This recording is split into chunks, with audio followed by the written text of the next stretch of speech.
Bonjour à vous toutes et bonjour à vous tous. Et très heureux de vous retrouver pour cette toute dernière ligne droite de cette semaine que nous avons passée ensemble en mode digital avant que demain nous nous retrouvions en mode présentiel. Dernière ligne droite avec aujourd'hui une série de 3 nouvelles webconférences que je vais avoir le plaisir d'animer une nouvelle fois. Nous allons commencer ce matin avec Patrick Besse du cabinet d'avocats situé à Dax. Patrick Besse, bonjour. Bonjour.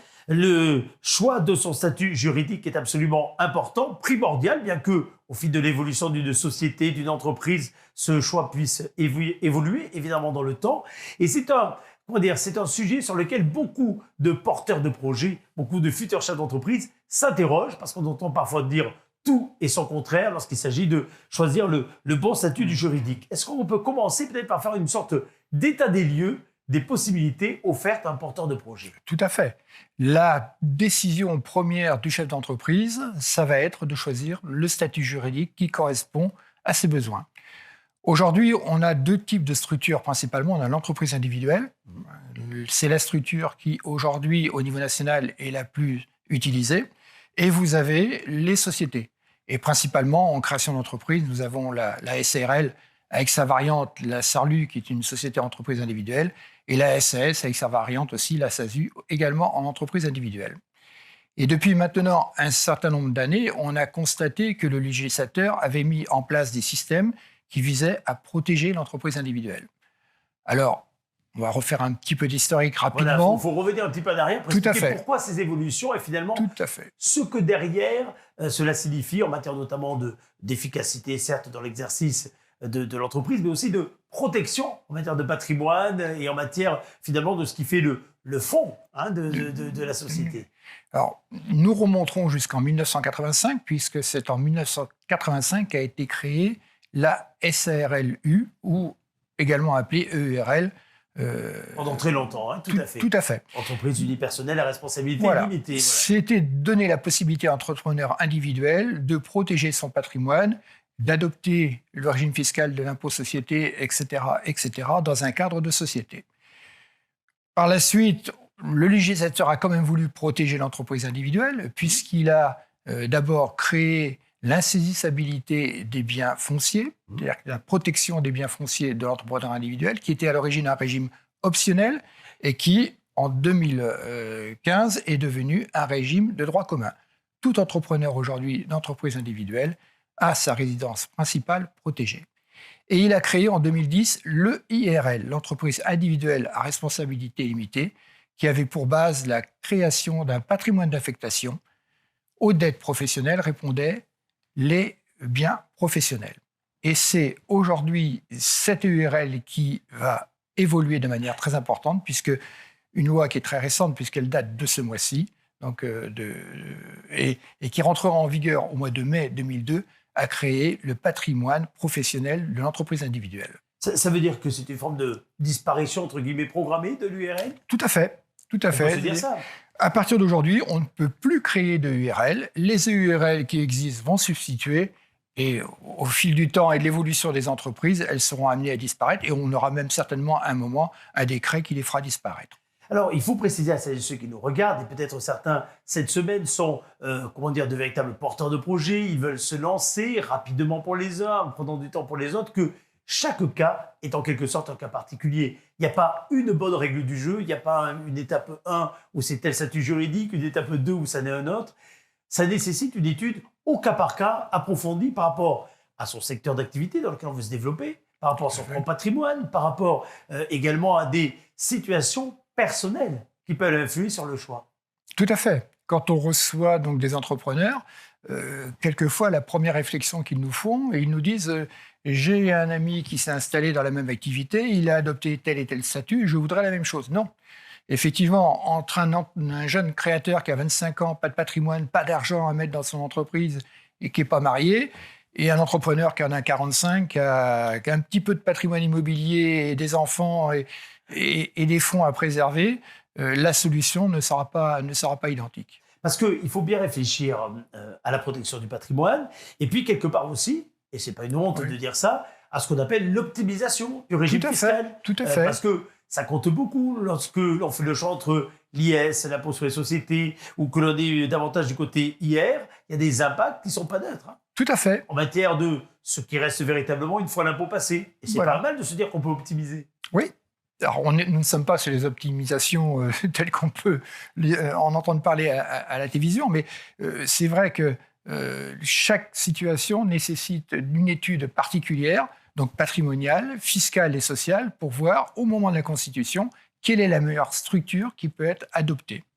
Ne pas oublier une chose également, c'est travailler autour de ce qu'on appelle le régime social. Parce que là aussi, il faut optimiser, faire le bon choix qui peut évoluer d'ailleurs dans le temps, entre finalement être un travailleur non salarié et puis choisir un statut qui permet d'être un salarié de sa propre entreprise et donc d'avoir droit au régime de la sécurité sociale, entre autres, traditionnel. Tout à fait. Donc, généralement, lorsqu'on est en création, le principal souci, c'est de limiter les coûts. On va donc limiter les coûts en matière de cotisation sociale et adopter donc ce régime TNS pour lequel les cotisations TNS, travailleurs non salariés. Voilà. Pour lesquels ancien RSI, qui est maintenant géré par l'URSSAF et le régime général de la sécurité sociale, et qui permet de faire des économies en cotisation sociale.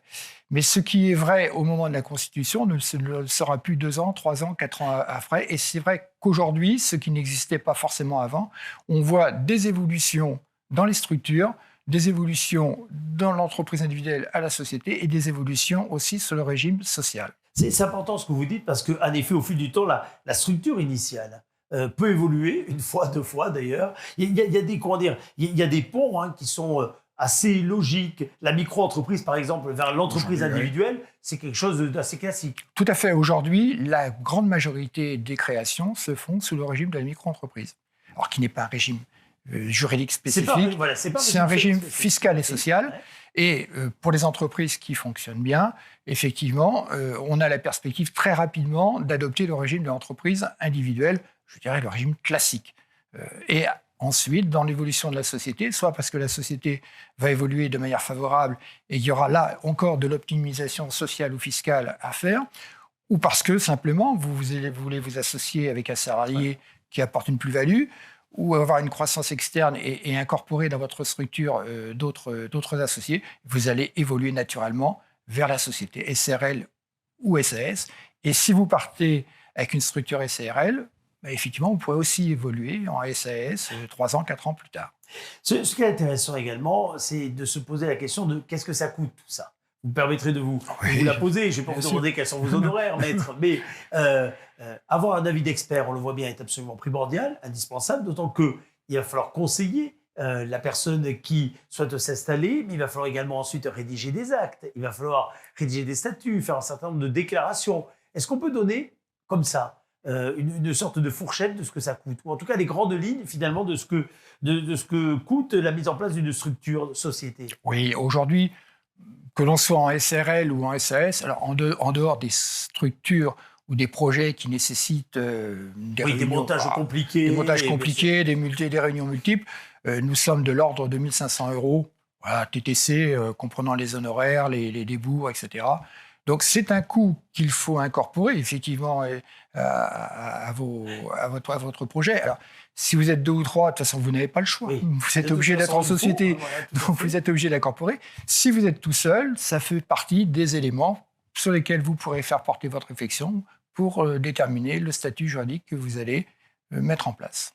Pour qu'on soit tout à fait clair et complet, la mise en place d'une structure société, elle entraîne un coût lors de la constitution, mais également ensuite, dans le cadre de l'exploitation, avec la formalité annuelle, de l'approbation des comptes, avec les évolutions également, dont nous venons de parler. Tout cela, évidemment, nécessite des coûts. Parce que il y a non seulement le travail du conseil, quel qu'il soit, certains passent par des avocats, d'autres passent par les experts comptables, pour donner que quelques exemples, il y en a bien d'autres. Mais quoi qu'il en soit, il faut à un moment déposer, il faut à un moment avoir des formalités administratives. Et là, c'est quelque part l'État qui... Tout à fait. Et c'est absolument indispensable, puisque vous adoptez une structure qui vous protège. Si vous ne faites pas les formalités juridiques correspondant à ces structures, vous risquez, le jour où malheureusement vous vous retrouvez en redressement judiciaire, voire en liquidation judiciaire, à ce que la liquidation soit étendue au gérant de la SRL ou au président de la SAS, puisqu'il y aura eu un non-fonctionnement juridique de la société et qu'on va considérer que la société est fictive. Donc, vous faites une société, il faut aller jusqu'au bout des démarches et tous les ans, effectivement, effectuer les démarches obligatoires qui restent relativement simples. Hein. C'est pas, et généralement, effectivement, c'est pris en charge par des spécialistes qui vous déchargeront de ces formalités. Maître, justement, vous et moi, ça fait longtemps que nous sommes des vieux routiers. On a quelques années au compteur. Moi, je me souviens de l'époque où j'ai monté ma boîte, c'était en 93, 94, d'ailleurs, si ma mémoire est bonne. Beaucoup de choses ont évolué depuis. Est-ce qu'on peut dire, avec votre regard, que aujourd'hui, c'est quelque part plus simple, ou en tout cas plus facile au niveau juridique de se mettre en ordre de bataille et de finalement commencer une aventure entrepreneuriale? Alors, oui et non. Alors, justement, Voilà. c'est intéressant. Oui, parce que effectivement, aujourd'hui, il y a une multitude de structures et on a un choix, on a une culture de la société qui font que il n'y a plus les difficultés qu'il pouvait y avoir à l'époque où vous avez constitué votre propre structure. Mais on a aussi cette multiplicité qui va créer une certaine confusion. Eh oui. Parce que maintenant, nous nous retrouvons avec des sociétés qui, par définition, doivent être faites entre 2 ou 3 personnes. C'est la définition de la société avec des sociétés avec des personnes uniques. Et on se retrouve, pour les entreprises individuelles, à pouvoir opter pour l'impôt société. C'est assez compliqué. Mais passer et en s'entourant Ça veut dire que tous les messages autour de la simplification, ils ont aussi le revers de la médaille. Complètement. C'est ça? Complètement. Vous aurez, chers amis, en tout cas, soit demain physiquement la possibilité d'en savoir plus en vous adressant donc à un conseil, bien sûr, Maître Patrick Besse, donc à Dax, mais beaucoup d'autres. Vous pourrez également, si vous le souhaitez, pendant quelques minutes d'ailleurs, si vous êtes en direct avec nous, poser des questions sur le chat, puisque Maître vous engage à répondre à l'ensemble de ces questions, quoi qu'il en soit, prendre contact ensuite avec les porteurs de projets qui auraient des questions. Toutes les questions ne sont pas faciles à traiter derrière un écran et avec peu d'informations, puisqu'on l'a bien compris, le cas par cas est absolument indispensable à prendre en compte. Donc n'hésitez pas à poser des questions. Vous pouvez également, si vous regardez cette vidéo en replay, eh bien, utiliser le petit outil qu'il y a sur la gauche de la vidéo. Il va vous permettre de vous adresser directement à Maître Patrick Besse qui recevra sur sa boîte mail votre question et qui pourra ensuite, dans les jours qui viennent, y apporter une réponse. Merci en tout cas d'avoir été avec nous. C'est moi qui vous remercie. Ceux qui nous suivent en direct tout à l'heure, à 15h, nous allons rester dans le même sujet, puisqu'avec la Chambre de commerce et d'industrie des Landes, nous demanderons comment se lancer en micro-entreprise. Vous voyez, on est tout à fait dans le droit fil de ce que vous venez d'évoquer. Et ce soir, à 18h, là, davantage pour les chefs d'entreprise déjà installés, puisque vous savez, c'est un volet important cette année de cette semaine des entrepreneurs landais. On va se demander comment faire évoluer justement son statut juridique. Et ce sont les experts comptables qui appartiennent à l'ordre, les experts comptables qui vont animer cette conférence. Comment faire évoluer son statut juridique. Ce sera tout à l'heure à 18h pour celles et ceux qui nous suivent en direct. Merci beaucoup, en tout cas Maître, et à très vite.